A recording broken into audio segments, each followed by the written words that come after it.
వి gold trusted gold buyers మీరు తాకట్టు పెట్టిన బంగారాన్ని విడిపించి ఈ రోజు ఉన్న మార్కెట్ ధరకు కొనబడను 7771077720.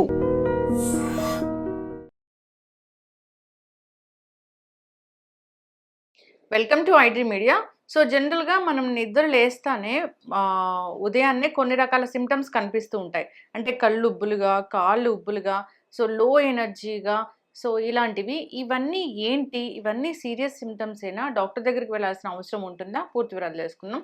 మనతో పాటు ప్రముఖ internal medicine specialist doctor Rajesh Ukkala గారు ఉన్నారు. డాక్టర్ గారు నమస్తే అండి. నమస్తే. డాక్టర్ గారు, జనరల్గానే అంటే ఒక్కొక్కసారి కళ్ళు ఉబ్బులుగా ఉండడము, కాళ్ళు ఉబ్బులుగా ఉండడము, నీరసంగా ఉండడం, ఇట్లా సర్వసాధారణంగా ఒక్కొక్కసారి చూస్తాం. కానీ ఇది రెగ్యులర్గా ఉంటే ఏంటని అర్థం? సో మీరన్నట్టు ఎప్పుడన్నా ఎక్సెస్ అమౌంట్ ఆఫ్ స్ట్రెస్ ఏ ఫార్మాట్లో ఉన్నా కానీ, అంటే నిద్ర తక్కువైనా కానీ, స్ట్రెస్ పెరిగినా కానీ, స్ట్రెస్ పెరిగినప్పుడు కాస్త బీపీ లెవెల్స్ పెరగడం, మొహం కాస్త వాచినట్టు అనిపించడం పక్క రోజు చాలామంది గమనిస్తూ ఉంటాం. అయితే అది కాన్స్టెంట్గా డైలీ రొటీన్గా కనిపిస్తున్నప్పుడు ఇది కొన్ని డిసీజెస్కి సంకేతాలు. సో మోస్ట్ కామన్గా ఇట్లాంటి వాటికి సంబంధించి మాట్లాడుతున్నప్పుడు అవయవాల గురించి మనం డిస్కస్ చేసుకోవాలి. దాంట్లో హార్ట్ ముఖ్యం, liver, kidney and blood pressure అనేది హార్ట్తో ముడిపడి ఉంటుంది కాబట్టి అది కూడా కనెక్టెడ్గా ఉంటుంది. సో వీటికి సంబంధించి ఎక్కువగా ఇట్లాంటి ప్రజెంటేషన్ అనేది ఉంటుంది. సో తరచుగా పేషెంట్ చెప్పేది ఎలా ఉంటుంది అంటే కళ్ళు చిన్నగా అయిపోయింది, లేకపోతే కంటి చుట్టూ వాపు బాగా వచ్చేసింది, మొహం అంతా రౌండ్గా తయారైంది, కాళ్ళ వాపులు వచ్చినాయి, నడిచేటప్పుడు ఒకవేళ వాళ్ళకి కానీ మోకాలు నొప్పులు ఉంటే ఆ నొప్పులు ఎక్కువగా పెరిగిపోయినట్టు కనిపిస్తుంది, మూత్రం సరిగ్గా రావట్లేదు, ఆయాసపడతారు, మామూలుగా డైలీ చేస్తున్న యాక్టివిటీస్లో ఆయాసపడుతూ చేయడం అనేది జరుగుద్ది, వీక్నెస్, చేతకాకపోవడం, ఫెటీగ్, ఇలా అండ్ జీర్ణాశయానికి సంబంధించి కూడా ఎక్కువగా మలబద్ధకం రావడం, తర్వాత కడుపు ఉబ్బరంగా అనిపించడం, తినలేకపోవడం, ఆకలి లేకపోవడం, ఇలా వివిధ రకాలుగా ఈ ప్రజెంటేషన్స్ అనేవి ఉంటాయి. మోస్ట్ కామన్గా ఇదంతా కూడా బాడీలో ఫ్లూయిడ్ రిటెన్షన్, అంటే వాటర్ నిలువలు పెరిగినప్పుడు జరిగే ప్రక్రియ అది. సో దీన్నే మేము యానసార్కా అంటాం. అదొక జబ్బే, అదొక కండిషన్, వీటిలన్నిటికీ ముడిపడిన జబ్బు. సో వివిధ రకాలుగా ఈ అవయాల వల్ల ఎక్సెస్ అమౌంట్ ఆఫ్ ఫ్లూయిడ్ బాడీలో జమ అయినప్పుడు ఇలాంటి ప్రక్రియ జరిగేదానికి ఆస్కారం ఉంది. సో ఇలాంటిది పర్సిస్టెంట్గా డెవలప్ అవుతున్నప్పుడు, ఒక రోజు అంటే ఓకే, కారణాలు వేరుగా చెప్పాను, పర్సిస్టెంట్గా 2-3 రోజులు ఇలాగ వస్తుందంటే తప్పనిసరిగా మనం డాక్టర్ని కలిసి అనలిటికల్గా దాన్ని గమనించుకోవడం ముఖ్యం. ఎందుకంటే డిలే చేస్తే ఇవన్నీ చాలా క్రూషియల్ ఆర్గన్స్. ఇప్పుడు హార్ట్ అనేది వెరీ వెరీ వైటల్ ఆర్గన్, అలాగే కిడ్నీ. సో ఇలాంటి వాటికి ఫెయిల్యూర్ దారి తీయకుండా మనం కాపాడుకోవడం అనేది ముఖ్యమైన అంశం. ఇదంతా వార్నింగ్ సైన్స్, ప్రీ సిమ్టమ్స్ లాగా చూసుకోవాలా? ఎస్. ఓకే. తర్వాత లెస్ ప్రాబ్లమాటిక్ ఉన్న కండిషన్స్లో థైరాయిడ్ ఒకటి, తర్వాత iron deficiency anaemia or nutritional anaemia, లేకపోతే excess amount of water consumption, ఇలాంటి వాటిల్లో కూడా ఇట్లా వాపులు అనేది కనిపిస్తాయి. కానీ ఇవి లెస్ సిగ్నిఫికెంట్గా ఉండేవి. బట్ ఏదున్నా కానీ మనం డాక్టర్ని సంప్రదించి ఏ కారణంగా ఇది వస్తుంది అనేది మన అనలిటికల్గా ఇన్వెస్టిగేషన్ పరంగా కూడా క్లియర్ చేసుకోవడం అనేది ఇంపార్టెంట్. అది ఓన్లీ కిడ్నీకి సంబంధించిన ఇష్యూ అయితే కాళ్ళవాపులు కనిపిస్తాయని చెప్తారు కదా డాక్టర్ గారు, అది ఎట్లా ఉంటుంది అసలు?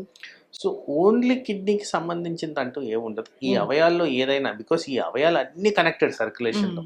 సో ఈ అవయాల్లో ఏ ప్రాబ్లం పడినా కానీ, అంటే మాకు మెడికల్ పరంగా కిడ్నీని అండ్ హార్ట్ని కనెక్ట్ చేసేదాన్ని కార్డియో రీనల్ సిండ్రోమ్ అంటాం. అలాగే కిడ్నీని లివర్ని కనెక్ట్ చేసేదాన్ని హెపటో రీనల్ సిండ్రోమ్. ఇవన్నీ ఎస్టాబ్లిష్డ్ ఫ్యాక్ట్స్.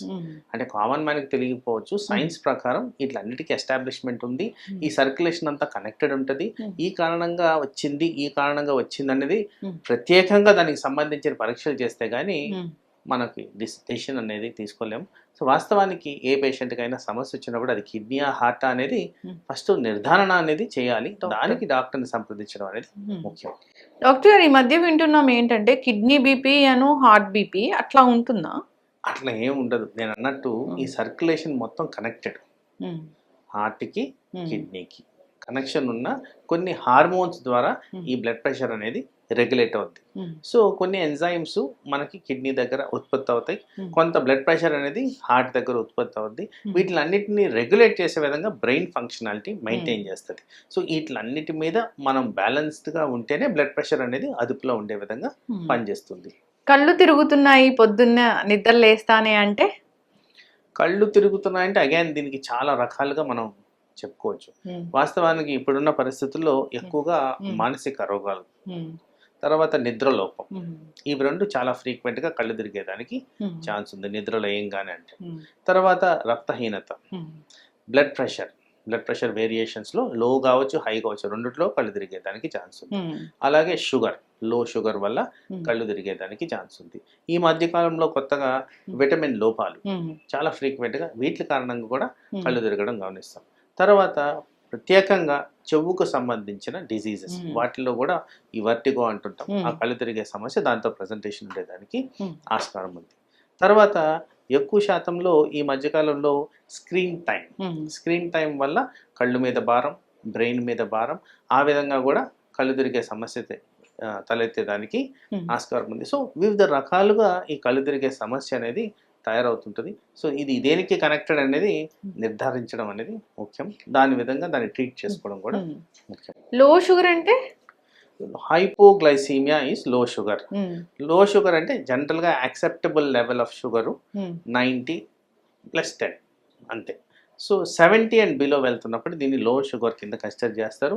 మనకి క్లినికల్ సిగ్నిఫికెన్స్ కూడా బ్రెయిన్ మీద ఎఫెక్ట్ అయ్యే విధంగా మనకి సిమ్టమ్స్ కనిపిస్తుంటాయి.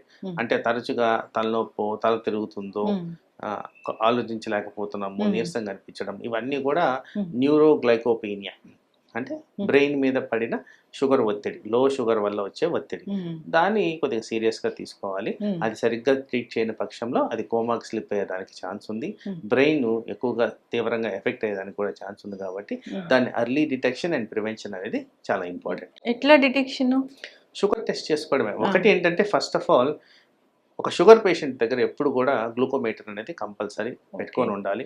ఎందుకంటే మందులు వాడుతున్నప్పుడు సరిగ్గా తినకుండా ఉన్నందుకు, అబ్నార్మల్గా మందులు వేసుకున్నందుకు, ఈ మధ్య తరచుగా ఈ ఆల్కహాల్ తీసుకున్నప్పుడు కూడా ఇంటరాక్షన్ మూలాన వేరియేషన్స్ రావడం, ఇలాంటివన్నీ జరుగుతాయి. కాబట్టి సో ఆ షుగర్ మీటర్ ద్వారా మనం నిర్ధారించుకోవడం ముఖ్యం. తర్వాత ఎలా తెలుస్తుంది పేషెంట్? ముఖ్యంగా డయాబెటిక్ పేషెంట్స్లో తల తిరిగినట్టు అనిపించడం, చెమటలు పట్టడం, చల్లగా అంటే ఎక్స్ట్రిమిటీస్ చల్లగా అయిపోవడం, ఎక్స్ట్రిమిటీస్ అంటే కాలు చేతులు చల్లగా అయిపోవడం, చేత కాకపోవడం, లేలేకపోవడం, డిస్ఓరియంటెడ్గా ఉండడం, జవాబు సరిగ్గా ఇవ్వకపోవడం, ఇలాంటివన్నీ కూడా లో షుగర్ సంకేతాలు. సో అలా అంటున్నప్పుడు ఒకసారి చెక్ చేసుకొని దాని నెక్స్ట్ కరెక్టివ్ మెజర్స్ ఇవ్వడం అనేది ముఖ్యం. చాలామంది తరచుగా నేను క్లినికల్ ప్రాక్టీస్లో గమనించేది అంటే, సపోజ్ బీపీ వల్ల కళ్ళు తిరిగింది అనుకున్నాం, వీళ్ళు షుగర్ డౌన్ అయిందని చెప్పి షుగర్కి మందులు ఇచ్చేస్తున్నారు, ఆ షుగర్కి రెమెడీస్ ఇస్తున్నారు. అది తప్పు అయిపోతుంది. ఎందుకంటే హై షుగర్స్ వెళ్ళిపోతుంది. దానివల్ల ఉన్న బ్లడ్ ప్రెషర్ వల్ల ఇంకా ప్రాబ్లం వచ్చేదానికి ఆస్కారం ఉంటుంది. కాబట్టి కంపల్సరీ ఒకసారి చెక్ చేసుకోండి. చెక్ చేసుకోవడానికి 1-2 minutes కన్నా ఎక్కువ పట్టదు.